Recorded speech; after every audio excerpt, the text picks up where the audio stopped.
사도신경으로 신앙 고백하시겠습니다.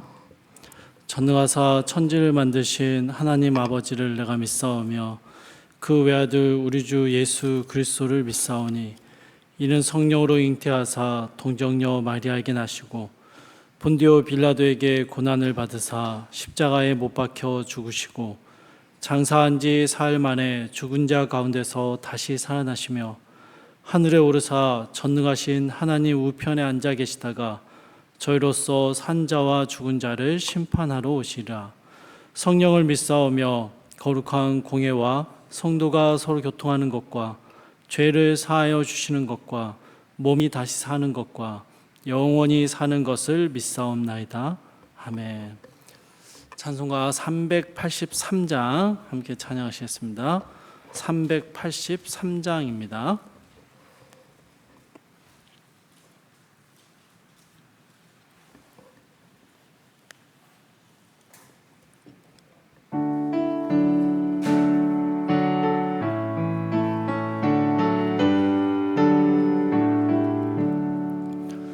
눈을 들어 산을 보니 도움 어디서 오나 천지 지은 주 하나님 나를 도와주시네.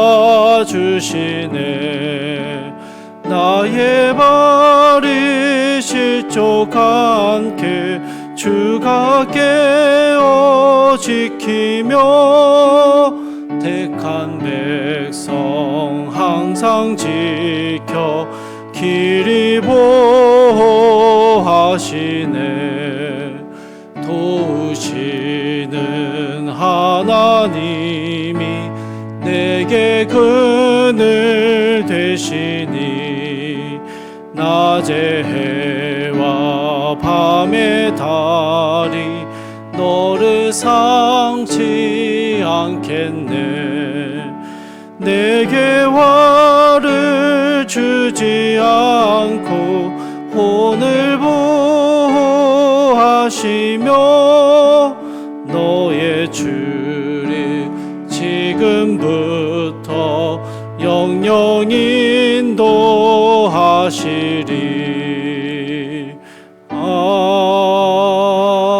아멘. 오늘 함께 보실 말씀은 에레미야 16장 1절에서 13절까지의 말씀입니다.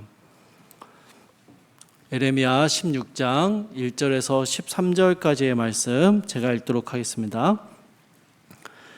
여호와의 말씀이 또 내게 임하여 이르시되 너는 이 땅에서 아내를 맞이하지 말며 자녀를 두지 말지니라. 이곳에서 낳은 자녀와 이 땅에서 그들을 해산한 어머니와 그들을 낳은 아버지에 대하여 여호와께서 이와 같이 말씀하시오니 그들은 독한 병으로 죽어도 아무도 슬퍼하지 않을 것이며 묻어주지 않아 지면의 분토가 같을 것이며 칼과 기근에 망하고 그 시체는 공중의 새와 땅의 짐승의 밥이 되리라. 여호와께서 이와 같이 말씀하시되 초상집에 들어가지 말라. 가서 통곡하지 말며 그들을 위하여 애곡하지 말라. 내가 이 백성에게서 나의 평강을 빼앗으며 인자와 사랑을 제함이라. 여호와의 말씀이니라. 큰 자든지 작은 자든지 이 땅에서 죽으리니 그들이 매장되지 못할 것이며 그들을 위하여 애곡하는 자도 없겠고 자기 몸을 베거나 머리털을 미는 자도 없을 것이며 그 죽은 자로 말미암아 슬퍼하는 자와 떡을 떼며 위로하는 자가 없을 것이며 그들의 아버지나 어머니의 상사를 위하여 위로의 잔을 그들에게 마시게 할 자가 없으리라. 너는 잔치집에 들어가서 그들과 함께 앉아 먹거나 마시지 말라. 만군의 여호와 이스라엘의 하나님께서 이와 같이 말씀하시니라. 보라, 기뻐하는 소리와 즐거워하는 소리와 신랑의 소리와 신부의 소리를 내가 내 목전 내 시대에 이곳에서 끊어지게 하리라. 내가 이 모든 말로 백성에게 말할 때 그들이 내게 묻기를 여호와께서 우리에게 이 모든 큰 재앙을 선포하심은 어찌 됨이며 우리의 죄악은 무엇이며 우리가 우리 하나님 여호와께 범한 죄는 무엇이냐 하거든 너는 그들에게 대답하기를 여호와께서 말씀하시되 너희 조상들이 나를 버리고 다른 신들을 따라서 그들을 섬기며 그들에게 절하고 나를 버려 내 율법을 지키지 아니하였음이라. 너희가 너희 조상들보다 더욱 악을 행하였도다. 보라, 너희가 각기 악한 마음의 완악함을 따라 행하고 나에게 순종하지 아니하였으므로 내가 너희를 이 땅에서 쫓아내어 너희와 너희 조상들이 알지 못하던 땅에 이르게 할 것이라. 너희가 거기서 주야로 다른 신들을 섬기리니 이는 내가 너희에게 은혜를 베풀지 아니함이라 하셨다 하라. 아멘.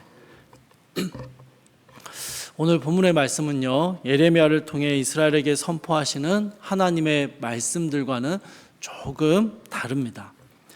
1절부터 9절은 예레미야를 향한 말씀입니다. 예레미야가 어떻게 행해야 할 일들을 구체적으로 말씀하시는 부분이죠. 그런데 예레미야에게 주신 말씀이요, 평생 아내와 자녀를 가지지 말라라고 하십니다.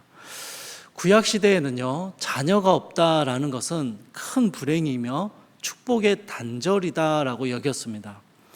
그래서 결혼 후에도 아이가 안 생기면 양자를 드리는 것이 일반적이었습니다.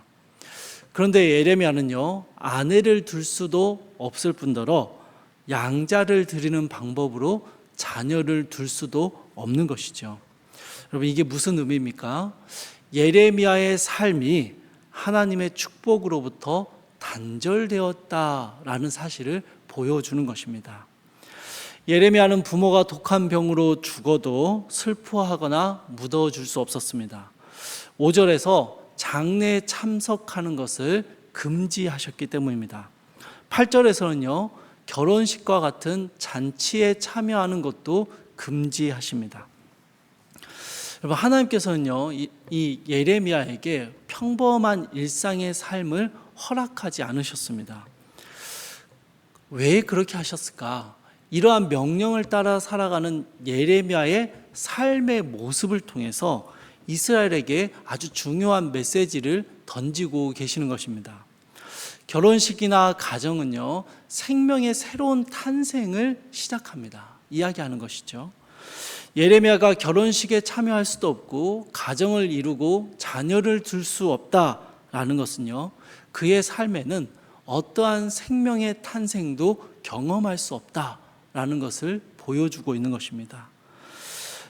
죽음을 슬퍼하는 장례에 참여할 수 없다라는 것은요, 애통하지도 못한다라는 것은 죽음이라는 것이 너무도 흔하고 익숙한 것이 되어버리는 상황을 설명하고 있습니다. 4절이나 6절에 나오는 것처럼 시체를 묻어둘 수도 없고 땅에 내버려 둘 수밖에 없는 이 죽음이 만연해 있는 그런 상황을 설명하고 있는 것이죠. 여러분, 이러한 예레미야의 삶에 대한 명령들, 삶의 모습들을 통해서 하나님이 말씀하고자 하시는 결론적인 내용은요, 생명이 없는 죽음뿐인 삶에 대해서 말씀하고 계시는 것입니다. 생명을 기대하거나 생명을 바라볼 수 없고 오직 죽음이 당연시되는 삶의 모습, 이것을 예레미야의 삶을 통해서 말씀하고 있는 것이죠. 그리고 여러분, 이 예레미야의 삶을 보면서 이스라엘이 깨달아야 되는 게 무엇입니까? 예레미야의 삶의 모습이 바로 우리의 모습이구나 라는 것을 깨닫게 하는 것이죠. 그러면 이스라엘이요, 왜 이렇게 생명이 없는 죽음뿐인 삶을 살게 되었을까요? 10절에서 이스라엘 백성들이 이렇게 물을 것이다 라고 말씀하십니다. 하나님, 왜 우리에게 이 모든 큰 재앙들을 허락하시는 겁니까? 선포하시는 겁니까? 우리의 죄악이 대체 얼마나 크다고 이러십니까? 우리가 범한 죄가 뭐길래 이렇게까지 하십니까? 라고 질문하는 것이죠. 11절에서 하나님이 이렇게 대답하십니다. 너희 조상들이 나를 버리고 다른 신들을 따라서 그들을 섬기며 그들에게 절하고 나를 버려 내 율법을 지키지 아니하였음이라. 여러분, 이 말씀을 읽으시면서요, 아, 이래서 그랬구나 라고 새로운 깨달음을 얻으십니까? 아니죠. 아닙니다. 전혀 새롭지 않습니다. 하나님께서 늘 하셨던 말씀입니다. 늘상 이스라엘에게 경고하시고 질책하셨던 말씀이 바로 이것입니다. 이스라엘의 불순종이죠. 아니 어떤 죄악을 저질렀는지, 아니 우리가 죄악을 저질렀고 범죄한 건 알겠는데 그렇다고 이 정도까지 재앙과 심판을 말씀하신다고요?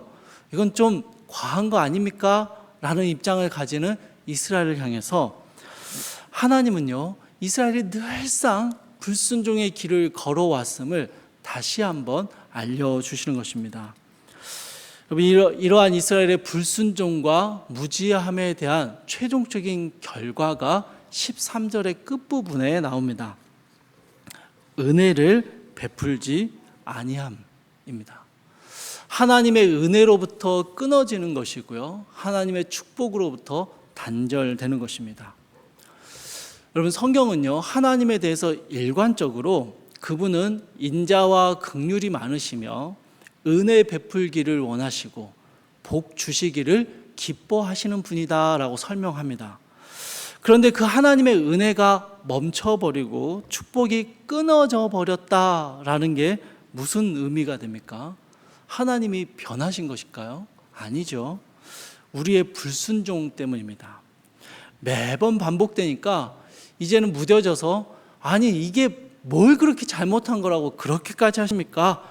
라고 반문하는 우리의 불순종 때문입니다.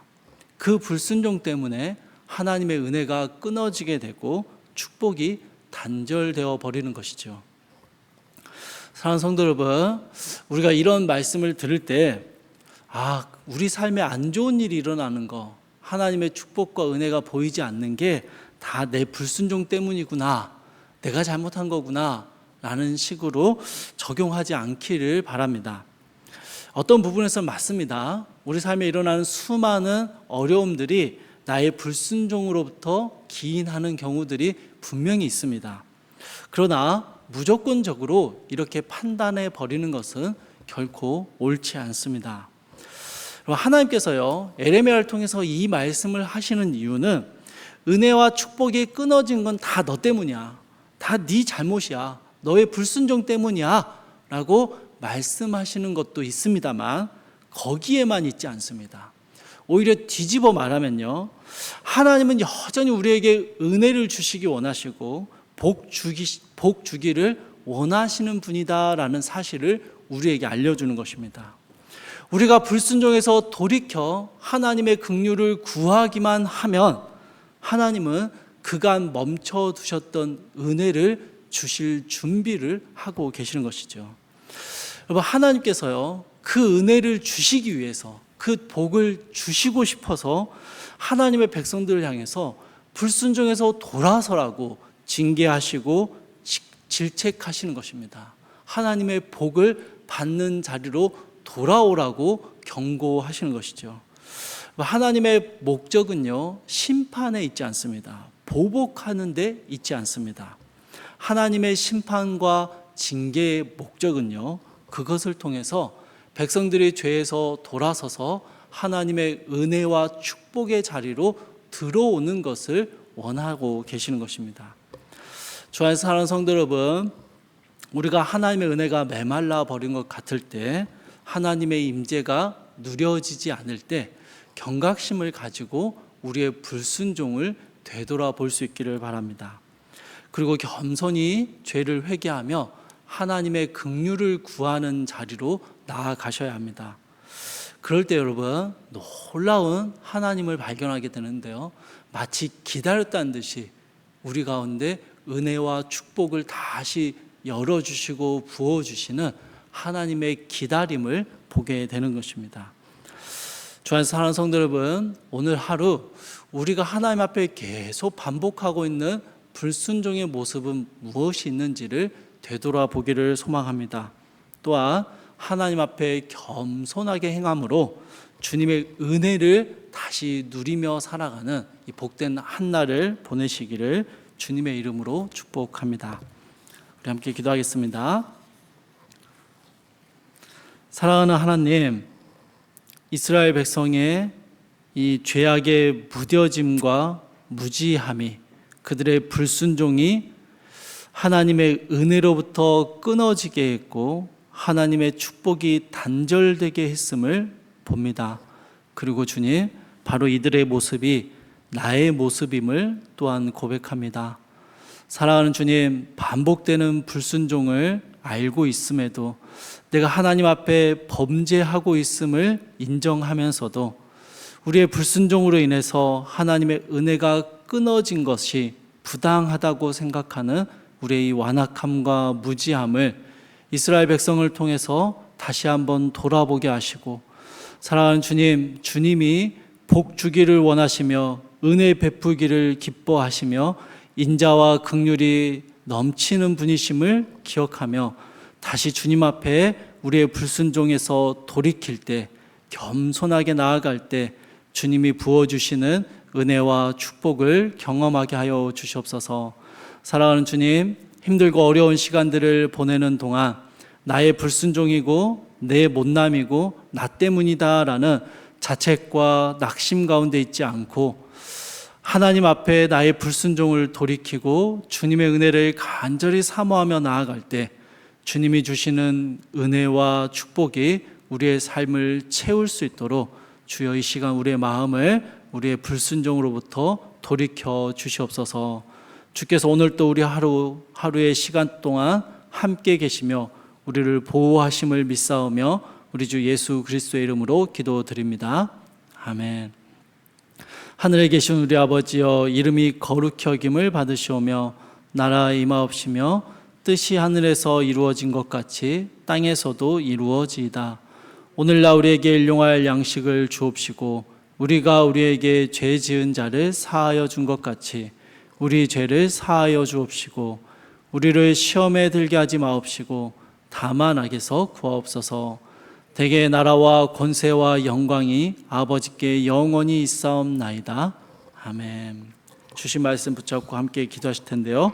첫 번째로 습관적인 불순종을 끊어내고 죄에서 돌아서게 하옵소서 함께 기도하시고, 두 번째로 하나님의 은혜를 사모하며 겸손하게 행하게 하옵소서 함께 기도하시고요. 세 번째로 오늘부터 시작되는 고등부 수련회를 안전하게 보호하시고 크신 은혜를 부어 주옵소서. 우리 함께 기도해 주시고 각자의 기도 제목 가지고 기도하시다가 자유롭게 돌아가시기 바랍니다. 살아가랴 풍성하신 하나님, 아버지 하나님, 우리의 불순종이, 우리의 완악함이 하나님의 은혜를 가로막아 버리는, 하나님의 축복을 끊어버리는 우리의 모든 죄악의 결과임을 기억하게 하여 주시옵소서. 아버지 하나님, 주님, 매일매일 죄인 줄 알면서도 반복하고 있는 우리의 참 못난 죄악들과 불순종